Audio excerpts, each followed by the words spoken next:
We have too many talented players that come through this league that are championship worthy.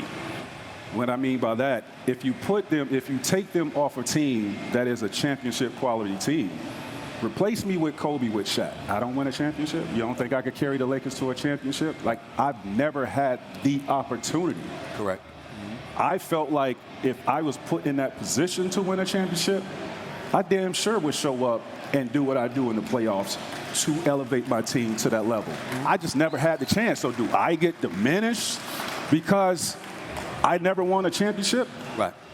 All right. Tracy McGrady had that to say the other day in a conversation about ring culture. Now, obviously, this entire conversation was sparked by LeBron James and his opinions on ring culture on his own podcast with Steve Nash. I have a couple of opinions on this, and there are going to be two main arguments I'm going to make in response to what T-Mac and LeBron said. So one, about the conversation with ring culture and the significance of championships when we're having like these all-time conversations and these all-time debates, comparing guys, making our all-time top fives and top tens or whatever the case may be. Here's my take on that. Rings don't mean absolutely everything, but they do mean enough. If I have a player who is consistently showing up on the highest stage, in the biggest stage in the NBA, which is the NBA Finals, and he was good enough on that stage to yield multiple championships, multiple Finals MVPs, all of those things, absolutely, I'm going to include his rings and championships in conversations if I'm debating him being a top 5, top 3 player, or maybe a greatest player of all time. Right? So this idea that we can just completely suspend the conversation and the significance of championships in these all-time conversations and debates, I just never agreed on it.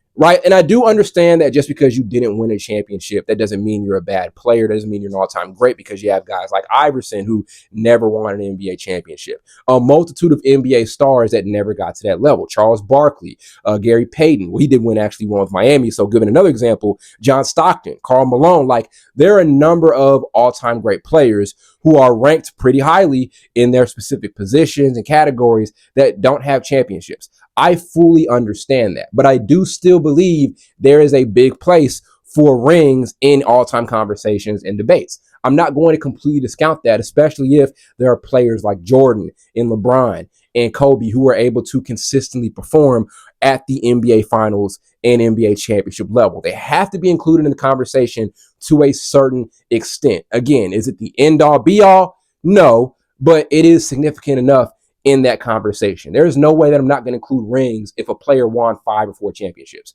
There's no way in the world, right? Like, it gets to a point where it's like, I know people get annoyed with rings constantly being brought up, but there is a significance to winning championships in the NBA multiple times. Here's my second argument, and this is more of a specific response to what T-Mac said. You heard in the clip, he said if he was on a team like the Lakers and had a teammate like Shaq, he would have had the career that Kobe had.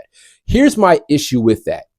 How many hypotheticals is it going to take until we are completely suspending reality? So here's a good example of that. When we're debating the GOAT, and we're talking about comparing Michael Jordan and LeBron James and Kobe Bryant and whoever else you maybe want to throw in there, maybe it's Kareem Abdul-Jabbar. But when we're debating the GOAT and we're having that conversation, too many times, especially with LeBron, we fall on these hypotheticals. Well, LeBron didn't have great teammates in 2007 and didn't have great teammates in 2018. And what would have happened if he would have had better teammates in that situation? I understand that, and I understand context, but the reality is he did not have better teammates in those particular series and in those particular conversations. We cannot carry an argument based off of something that did not happen. Too many times when we're having these debates and we're having these conversations, we use hypotheticals. And I understand hypotheticals and I understand context, right? So a guy not winning a championship, that doesn't mean he is a bad player. I understand that. That could be a lot of other factors that come in play there. Maybe he didn't have great teammates. Maybe for a good amount of his prime, the front office was screwing around. I understand that. But it gets to a point where we are using hypotheticals just to strengthen our argument. And that never makes sense because, again, in that situation, in that case, we're just completely ignoring and suspending the reality of it. The reality is in 2007, Bron did not have an all-star team around him. In 2018, Bron did not have an all-star team around him, right? I'm not going to knock him for losing those championships and losing in those final series. But the fact of the matter is he didn't win. And the fact of the matter is I saw Jordan win 6 times and never lose one. I saw Kobe win 5 times and I think lose 2. That's the reality of the situation. I understand including hypotheticals to include context and bring context to the situation and the argument and the debate, but we cannot prop up our entire debate based off of something that could have happened. And I think that happens way too many times in basketball discourse and basketball conversation. Again, it's cool to use it as context, but too many times people are carrying the entire weight of their argument on the back of a hypothetical. And I just don't think that's fair, right? Especially if we had guys like Jordan and Kobe and Kareem, these guys who have these amazing careers. It's not fair to downplay that because of a what if conversation about another guy, about LeBron or whatever the case may be. And I'm not downing LeBron. LeBron is without a doubt one of the greatest players to ever step on the court. There is no debate about that. I do think there are enough realities in LeBron's situation for him to be the GOAT. I don't think we need to rely on hypotheticals each and every time for LeBron because there are a lot of things that actually happened in LeBron's career, a lot of non-what ifs that could prop him up in the GOAT conversation. So it never makes sense to try to base your entire argument based off of something that could have happened, especially in a sport, So that's my entire thing on this ring culture conversation and the importance of rings and championship victories in all-time debates and conversations. I understand there is context and a player is not a bad player. A player doesn't have a bad career just because they didn't win a ring. I fully understand that. I'm not arguing that, but I just don't like some of the angles that people take with these specific conversations. And too many times it's evident in debates like this. And I'm not disagreeing with T-Mac. I do think if T-Mac had a better team, yes, maybe he would have made a finals appearance.